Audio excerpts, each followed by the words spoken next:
menyentuh secara pribadi buat saya, oleh karena kisah ini sangat relate dengan kehidupan saya secara pribadi dan juga banyak di antara kita. Ya, karena kalau kita melihat perikop ini, bagaimana Yesus bersama murid-muridnya di sebuah perahu ketika mereka ingin menyeberang ke sebuah daerah, dan kemudian kita tahu ceritanya bagaimana badai topan mengamuk ya, sehingga membuat para murid-murid sangat ketakutan. Oke, saya akan share screen, izin saya share screen dulu ya teman-temannya.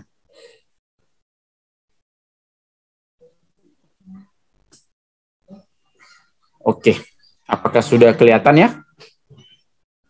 Baik, sahabat-sahabatku, ketika Tuhan berada bersama dengan murid-murid di sebuah perahu, kita mengetahui ceritanya. Ceritanya terdapat di dalam Markus pasal yang keempat. Nah, teman-teman boleh sambil buka Alkitab. Markus pasal yang keempat. Perikop ini sangat singkat, tetapi memiliki makna yang sangat luar biasa. Ya, jadi kalau kita melihat ceritanya dalam Markus 4 ayat 35 sampai 41, kita tahu bahwa mereka pada saat itu sudah selesai melayani di sebuah daerah dan mereka ingin berpindah. Oleh karena Yesus request untuk berpindah. Dan kemudian mereka sangat capek sekali ya, karena ya kita tahu mereka banyak melayani, Yesus banyak melayani orang-orang buta, orang-orang yang sakit, orang-orang yang lumpuh. Bahkan Yesus memberi makan 5.000 orang. Kalau kita lihat pada cerita yang sebelum-sebelumnya, yang dimana mereka sangat merasakan suatu fatigue atau kelelahan yang sangat luar biasa. Terkadang saya, bahkan kita semua, terkadang merasa lelah secara fisik ya, bukan secara rohani. Kita lelah di dalam ministry kita secara fisik. Mungkin oleh karena kita harus berjalan dengan sangat jauh. Kalau sekarang kita online, enak. Tetapi bagaimana orang-orang yang dahulu atau para misionaris yang berada di pedalaman, mereka harus berjalan bahkan sampai berhari-hari untuk mencapai apa? Untuk mencapai suatu tempat atau suatu daerah. Dan kita tahu bagaimana sebenarnya Danau Galilea ini danau yang tenang gitu, dan mereka belum pernah mendapatkan kisah ini sebelumnya. Ya, kita tahu bahwa para nelayan itu adalah orang-orang yang tangguh ya. Mereka sudah terbiasa dengan badai, dengan angin ribut, dan lain sebagainya. Akan tetapi pada malam hari itu, mereka seakan-akan atau seolah-olah rasanya ingin apa? Ingin give up atau ingin menyerah. Tetapi kadang-kadang ya teman-teman, kalau kita baca cerita murid-murid dari Yesus ini, mereka sudah bersama-sama dengan Yesus, tetapi mereka masih merasakan apa? Kegalauan atau ragu. Sama seperti saya sudah 32 tahun menjadi orang Kristen, tetapi saya masih sering ragu dengan apa yang akan saya makan, apa yang akan saya pakai, bagaimana masa depan saya. Saya ragu. Saya seperti orang yang tidak mempunyai Tuhan. Begitu juga dengan murid-murid, mereka tahu bahwa Yesus ada dengan mereka di dalam perahu, tetapi mereka takut. Mereka kayak seperti tersihir ya, bahwa Yesus nggak ada di situ gitu. Jadi mereka kayak kalut banget gitu. Padahal mereka sudah sering melihat miracle demi miracle oleh Yesus Kristus.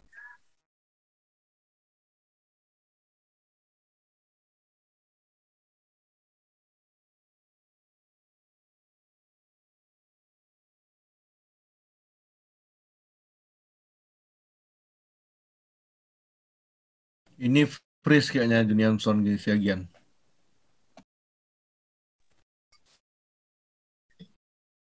Iya, lagi bermasalah sinyal. Jadi Indonesia, kapal selam Indonesia yang tenggelam, yang sampai hari ini belum kedapatan. Nah,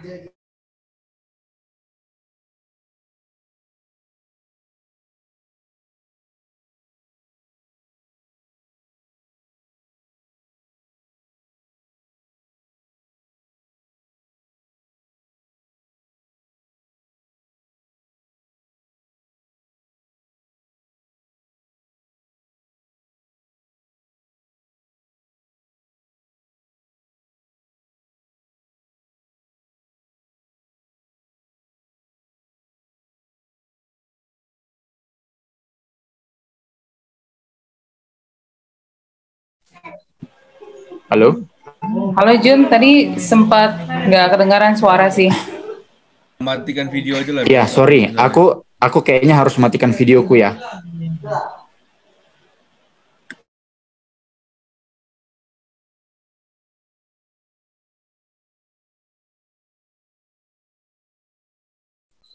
Oke, ini udah clear ya, sorry. Jadi, kalau misalnya suara saya masih nggak kedengaran, tolong di chat ya, teman-teman. Kalau kita membayangkan bagaimana para murid-murid ini, mereka sangat ketakutan. Ya, mereka seolah-olah merasa bagaimana nyawa mereka terancam. Dan mereka membangunkan Yesus. Mereka berteriak kepada Yesus, Guru, Guru, apakah kau nggak tahu bahwa kita akan apa? Bahwa kita akan tenggelam. Ya, Jesus got up calmly. Jadi sebenarnya Yesus ini orang yang santai karena sebenarnya Yesus udah tahu bahwa akan ada badai, ya. Tetapi Yesus ya santai oleh karena apa? Oleh karena Yesus memiliki iman yang tidak dimiliki oleh murid-murid, ya kan? Yesus bangun dan dia melihat bagaimana perahu itu yang hampir-hampir tenggelam. Coba kita bayangkan sejenak teman-teman bagaimana di tengah-tengah badai, di tengah-tengah perahu yang mungkin gelap sekali waktu itu ya oleh karena pada malam hari dan badai yang sangat luar biasa. Dan mereka sangat ketakutan. Tapi Yesus ya tertidur dan ketika dia bangun, mungkin kalau bahasa gaulnya, hey what's up, seperti itulah kira-kira ya. Kenapa kalian jadi khawatir? Aku ada di sini gitu. Kenapa kalian khawatir? Kenapa kalian tidak percaya? Dan saya yakin bahwa Yesus di dalam hatinya merasa sedih oleh karena murid-murid walaupun mereka sudah bertahun-tahun bersama dengan Yesus, tetapi mereka apa? Mereka masih memiliki kekhawatiran. Mereka masih merasa bahwa Yesus itu manusia biasa. Mereka tidak sadar bahwa ada Tuhan di situ, di dalam perahu itu, Tuhan yang menciptakan langit, menciptakan samudra raya dengan tangannya. Mereka nggak sadar bahwa ada sang penguasa apa? Penguasa alam semesta yang berada di bot mereka, di dalam perahu mereka. Sekilas sangat simpel ceritanya teman-teman, tetapi pernahkah kita berpikir di tengah badai kehidupan kita, badai di sini dalam cerita Alkitab ini adalah menggambarkan badai hidup saya dan saudara-saudara semua. Kita sering menghadapi badai kehidupan, baik dalam keluarga, baik dalam urusan pekerjaan, bisnis, dan lain sebagainya. Bahkan di dalam keluarga kita sendiri pun, kita sering memiliki apa? Memiliki pergumulan.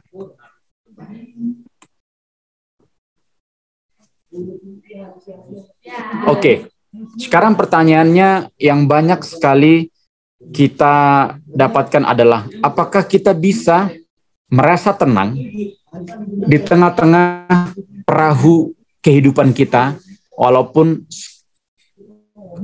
badai sangat luar biasa? Jawabannya adalah bisa.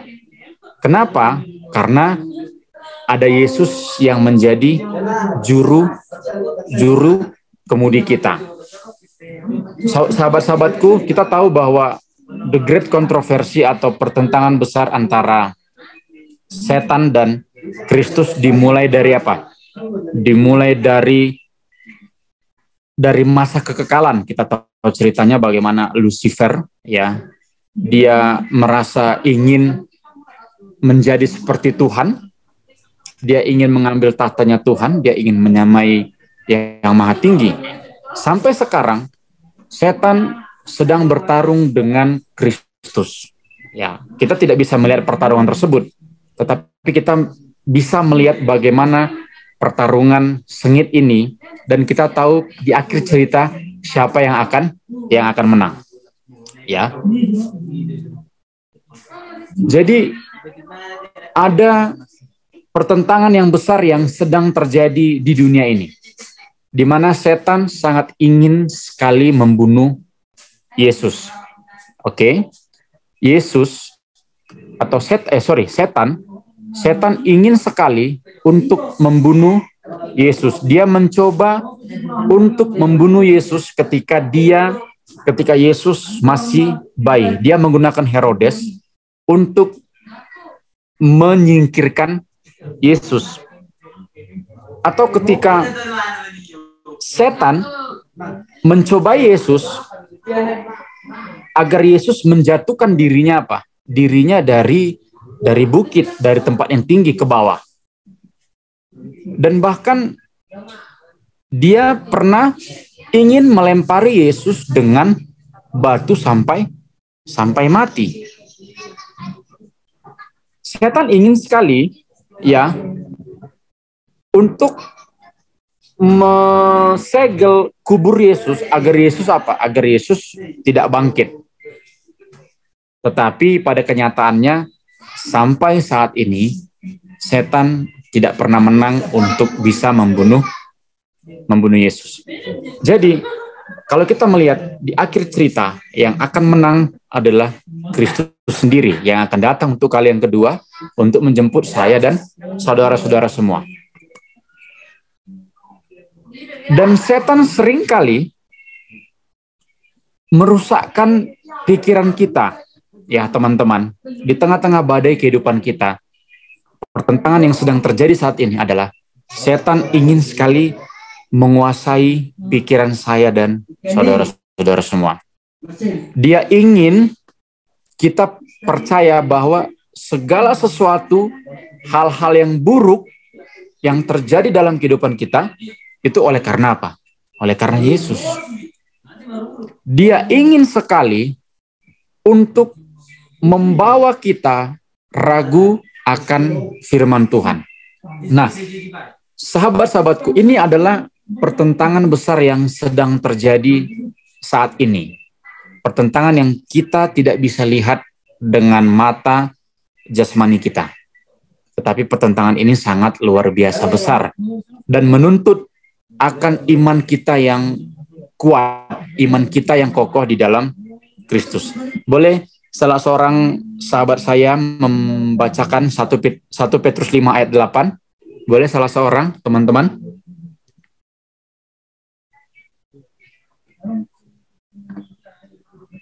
Satu Petrus 5 ayat 8.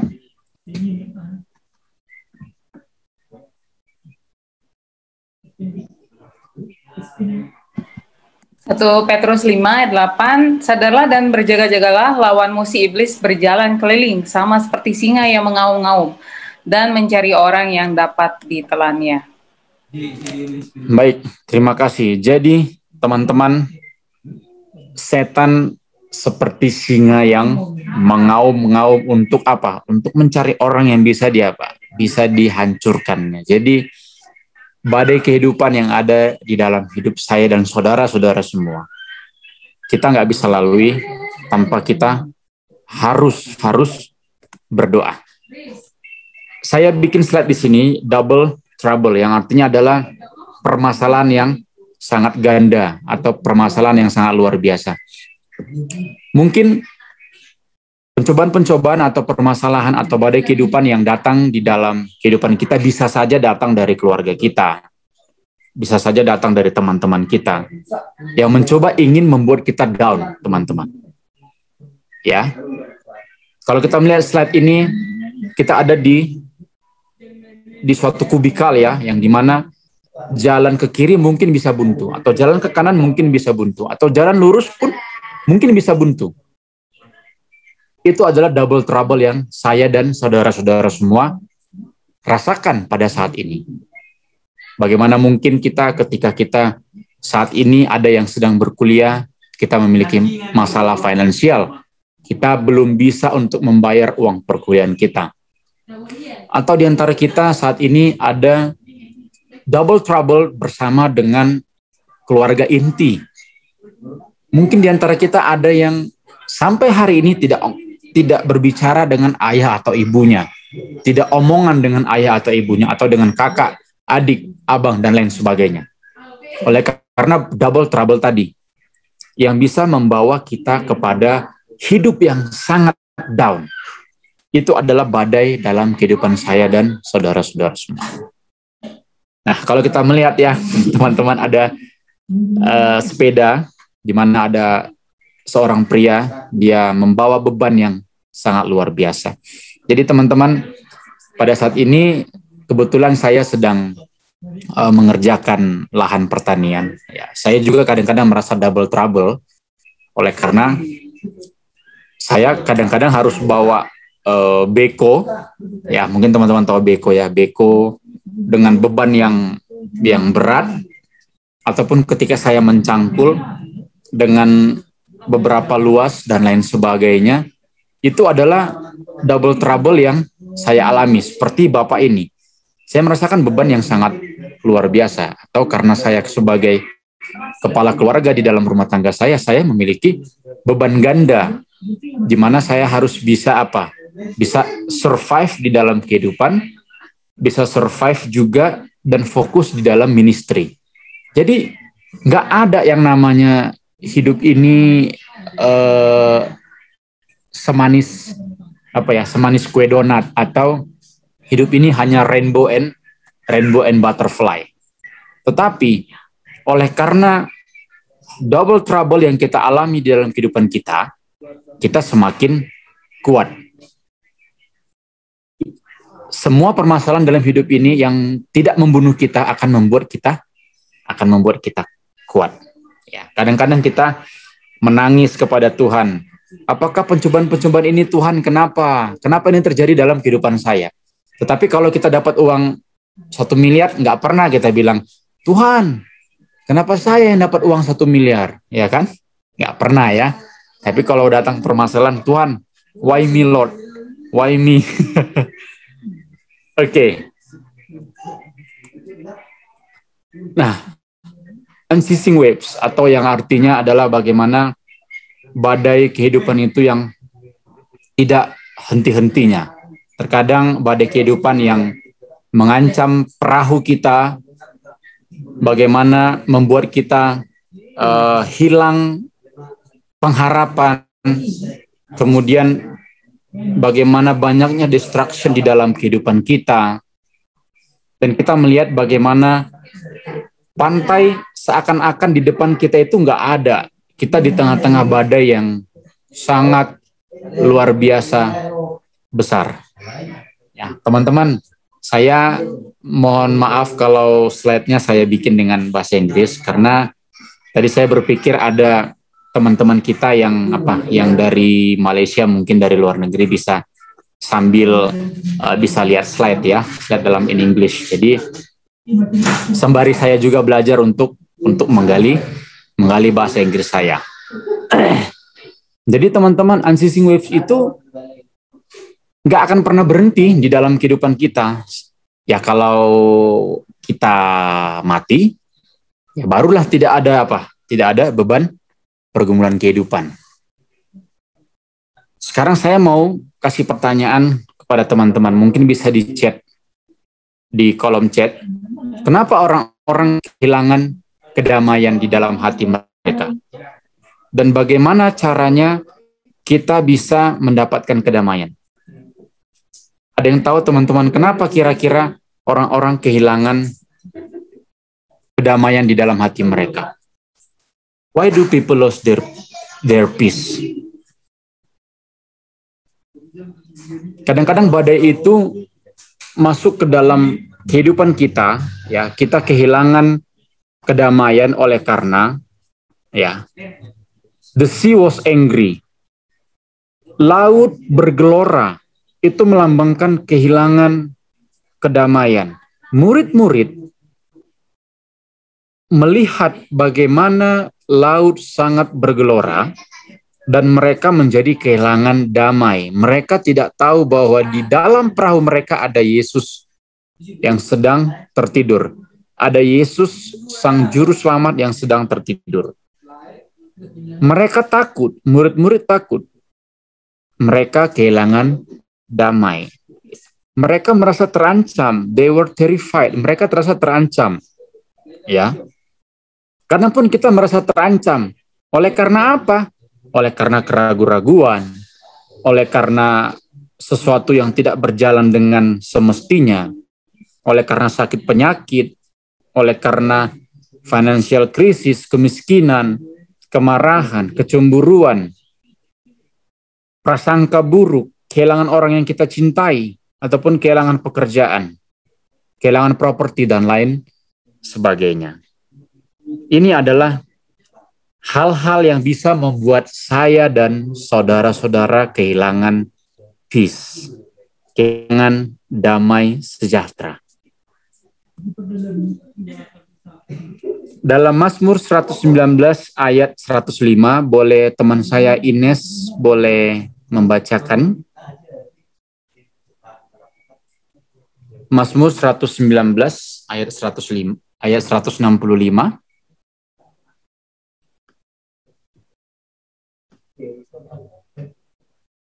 Atau ada teman-teman yang bisa? Mazmur 119 ayat 5. 105 ayat 165 ya. Berbahagialah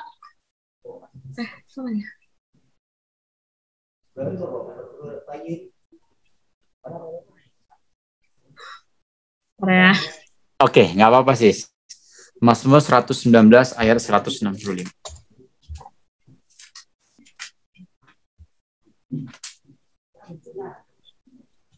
Besarlah ketentraman pada orang-orang yang mencintai Taurat-Mu. Tidak ada batu sandungan bagi mereka. Oke, jadi besarlah ketentraman pada orang-orang yang mencintai Taurat-Mu.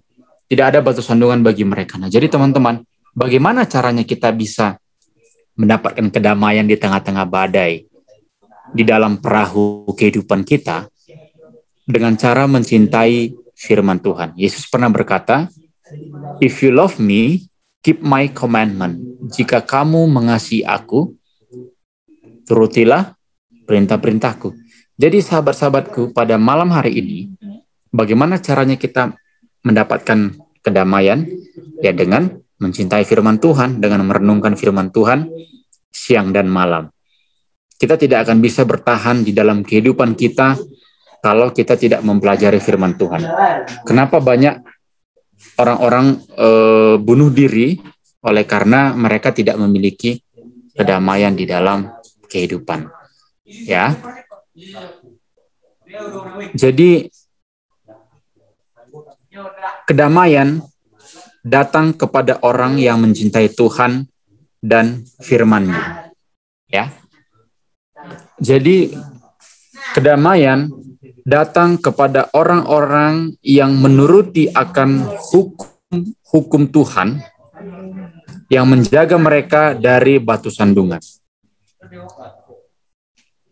Dan yang ketiga, bagaimana hubungan kita dengan Tuhan, dan bagaimana kita memerger atau menggabungkan apa yang menjadi kehendak Tuhan, apa yang menjadi kehendak kita dengan kehendak Tuhan kita gabungkan, dan harus kehendak Tuhanlah yang terjadi di dalam kehidupan kita. Inilah yang akan membuat kita damai di tengah-tengah perahu kehidupan kita.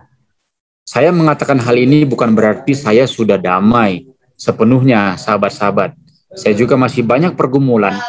Tetapi firman malam hari ini mengingatkan saya secara pribadi. Ketika saya menulis ini, saya diingatkan untuk membaca firman Tuhan, mencintai firman Tuhan, dan menjalin hubungan yang erat dengan Tuhan. Oleh karena apa? Oleh karena Raja Alam Semesta itu sedang berada di dalam perahu kehidupan saya. Seharusnya saya nggak perlu khawatir. Ya. Merging of will, God's will and ours. Jadi bagaimana kita menggabungkan keinginan kita dengan keinginan Tuhan. Jadi sama seperti laut ya. Sama seperti sungai ketika dia mengalir ke lautan dan dia menjadi air laut. Dia tergabung di dalam samudra. Ya. Our mind will desire purpose. All this should be denied. Let the mind of Jesus be in you. Nah, jadi pikiran kita, semua tujuan kehidupan kita, apa yang kita pikirkan, harus, nggak boleh, nggak, harus berakar di dalam Kristus. Apa yang Tuhan mau, itu yang harus kita senangi, teman-teman. Dan apa yang Tuhan tidak senangi, itu yang harus kita tidak senangi. Great peace will be given to those who allow God to direct. Jadi, kedamaian akan diberikan kepada orang yang memberikan kuasa sepenuhnya untuk Tuhan memimpin kehidupan dirinya secara pribadi. Ya, jadi kita nggak bisa menginginkan pasangan kita yang membawa kedamaian dalam diri kita. Nggak bisa. Atau kita nggak bisa mengatakan bahwa orang tua saya yang harus bertanggung jawab akan kebahagiaan saya. Enggak.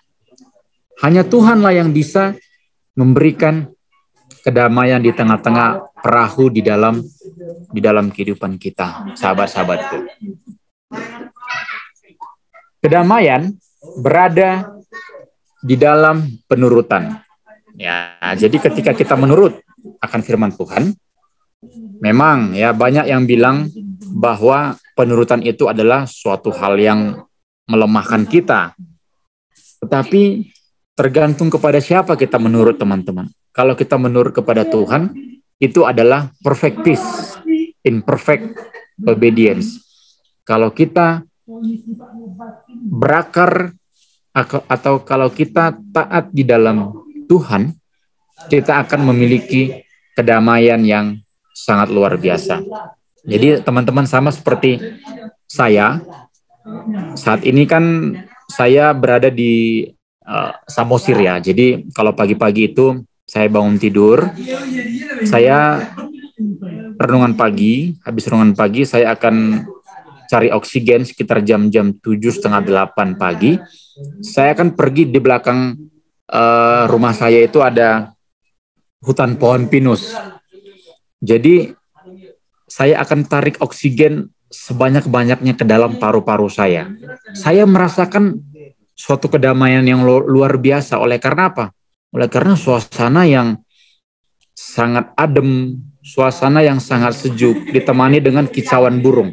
Teman-teman bisa membayangkan bagaimana kedamaian di dalam Tuhan yang membuat kita tidak akan ragu. Sama seperti seekor burung, ya, kita imajinasikan seekor burung nuri kecil, dia sedang bertengger di dahan, di ranting sebuah pohon, dan di mana di sebelah sisi burung tersebut ada air terjun yang sangat deras.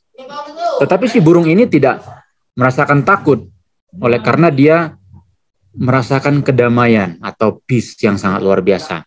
Itu adalah kedamaian. Di tengah-tengah badai kehidupan saya dan saudara-saudara, kita tidak merasakan ketakutan atau kita tidak merasakan ancaman. God's word brings great peace. Nah, jadi firman Tuhanlah yang membawa kita kepada kedamaian yang sesungguhnya. When there is harmony within self, we live in harmony with the entire cosmos. Ya, jadi kalau kita memiliki harmonisasi di dalam diri kita bersama dengan firman Tuhan, maka kita pun akan merasakan ya kedamaian juga dengan apa? Dengan lingkungan sekitar kita. Kita akan menjaga lingkungan kita, kita tidak akan membuang sampah dengan sembarangan, kita tidak akan menyiksa binatang dan lain sebagainya. Oleh karena apa? Oleh karena kita memiliki kedamaian di dalam Tuhan. Yesaya 26 ayat 3, boleh salah seorang teman membacakan Yesaya 26 ayat 3?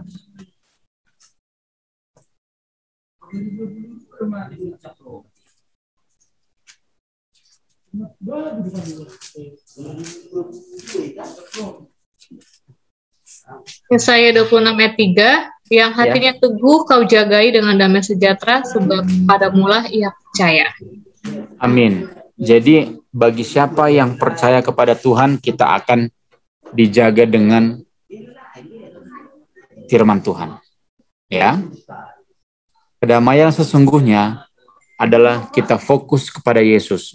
Anggaplah kita sekarang adalah murid-murid Yesus. Bukan anggaplah, tapi kita memang murid-murid Yesus. Dan kita fokus kepada Yesus yang sekarang sedang berada bersama-sama dengan kita di perahu kehidupan kita. God will keep you beside him. Ya, Tuhan akan menjaga kita di samping dia. Karena Tuhan adalah batu karang kita. Ya, di tengah-tengah kondisi kita, our heart, mind, soul, desire to be stayed on him in all circumstances. Nah, jadi semua kondisi kita berada di dalam kondisi yang baik dalam pemeliharaan akan Tuhan. Jadi bagi barang siapa yang percaya kepada Tuhan, kita menyerahkan karir kita, anak-anak kita, finansial kita, ketakutan kita, ambisi kita, problem-problem kehidupan kita, maka kita akan apa? Kita akan merasakan kedamaian yang sangat luar biasa oleh karena kita fokus kepada Yesus. Trust God with all things. Nah, jadi di sini ada saya bikin gambar, teman-teman. Perfect fish itu sama seperti kayak seorang bayi, seorang anak yang percaya sepenuhnya kepada apa? Kepada orang tuanya. Seharusnya murid-murid Kristus pada saat itu, ya mereka harusnya seperti ini kan, di tengah-tengah badai, ya mereka harusnya diam aja oleh karena, toh ada Yesus kok di sini gitu kan. Dan kita pun diajarkan pada malam hari ini seperti anak kecil ini seharusnya.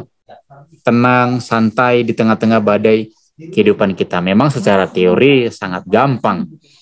Tetapi praktiknya inilah yang menjadi pertentangan besar yang saat ini saya dan saudara alami. Dalam Roma 5 ayat 1 dikatakan, "Therefore, having been justified by faith, we have peace with God through our Lord Jesus Christ." Nah, jadi kita memiliki kedamaian bersama dengan Tuhan di dalam melalui Kristus Yesus.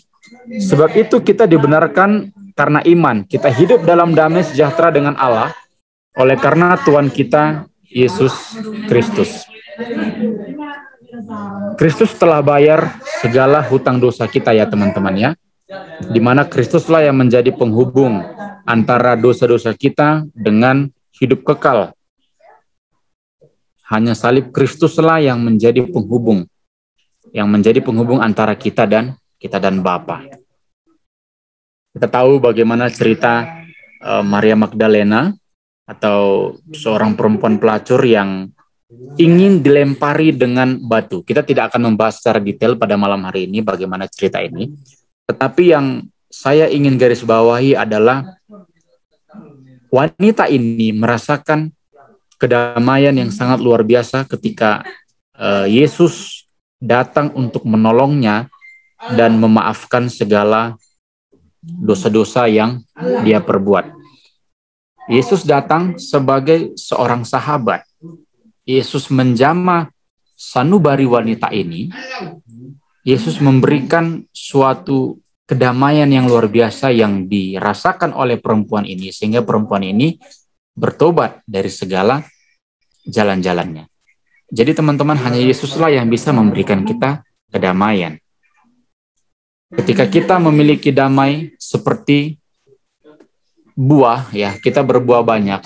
Ya, kita tahu bahwa buah-buah roh adalah dalam Galatia 5 ayat 22. But the fruit of the Spirit is love, joy, peace, long-suffering, kindness, goodness, faithfulness, gentleness, self-control. Against such there is no law. Jadi semua hal-hal ini nggak ada yang ditentang oleh hukum. Oleh karena apa? Oleh karena buah-buah roh yang ada di dalam hati kita.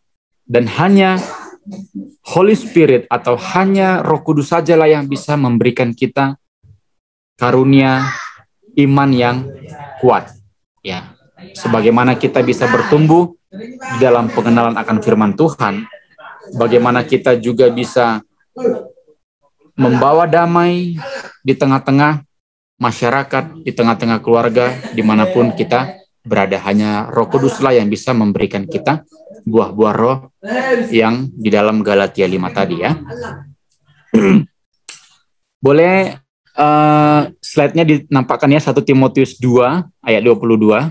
Receive his peace, intercede for others, for kings and all who are in authority, that we may live a quiet and peaceable life in all guidelines and reference. Jadi 1 Timotius 2 ayat 2 mengatakan bahwa berbahagialah orang yang memiliki kedekatan dengan Tuhan, ya.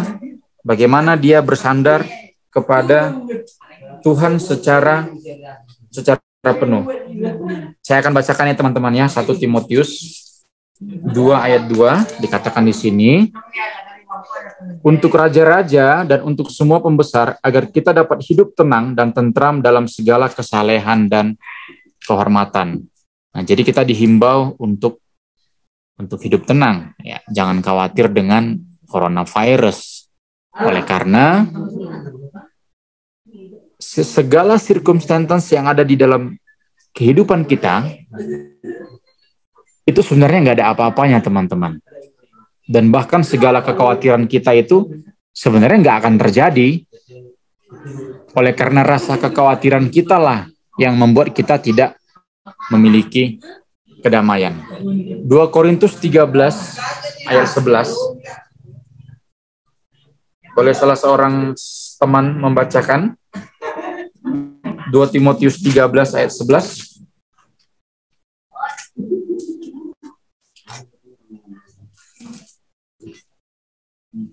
Sorry, 2 Korintus 13 ya, maaf.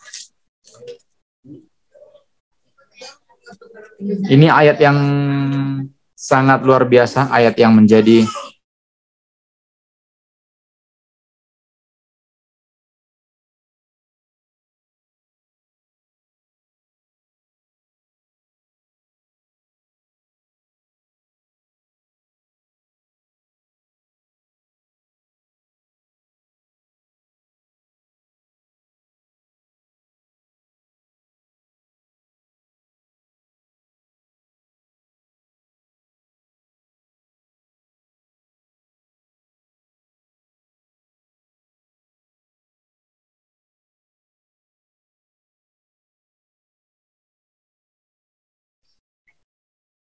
Halo Bro Jun, sinyalnya kayaknya lagi nih ya, udah sinyalnya ya.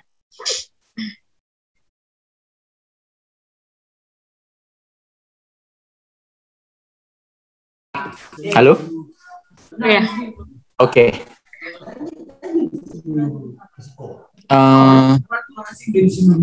Slide-nya kemana ya? Bentar teman-teman. Oke.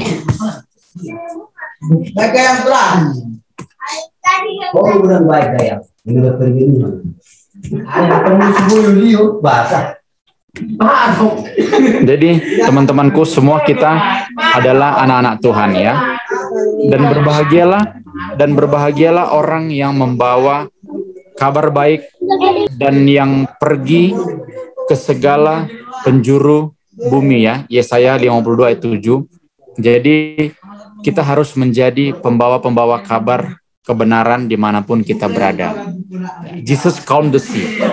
Ya, di mana Tuhan lah yang menjadi pemegang kontrol kehidupan kita. Ketika Tuhan mengatakan tenang diamlah, dan seketika itu juga badai tenang ya dan tentram. Yang dimana segala kekhawatiran kita, keraguan-raguan dalam kehidupan kita itu akan hilang jika kita mengizinkan Tuhan yang memegang kendali dalam kehidupan kita. Dalam Yohanes 14 ayat 27 dikatakan, "Peace I live with you, my peace I give to you, not as the world gives do I give you. Let not your heart be troubled, neither let it be afraid." Ya, jadi ini adalah berkat dari Tuhan ketika Tuhan mengatakan damai kuberikan kepadamu. Jadi teman-teman, ketika Tuhan menenangkan badai di tengah-tengah Danau Galilea, Tuhan yang sama, Yesus yang sama, yang akan menghardik segala badai kehidupan saya dan saudara-saudara. Jangan seperti para murid-murid, kita ragu-ragu, tetapi kita dihimbau pada malam hari ini untuk bisa tetap tenang dalam setiap kondisi apapun. Walaupun saat ini mungkin uang kita tinggal minus di rekening kita, ya, jangan khawatir, kita tetap akan masih bisa makan.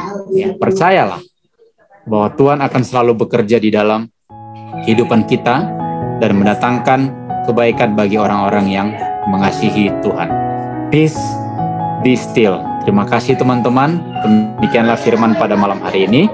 Tuhan memberkati kita.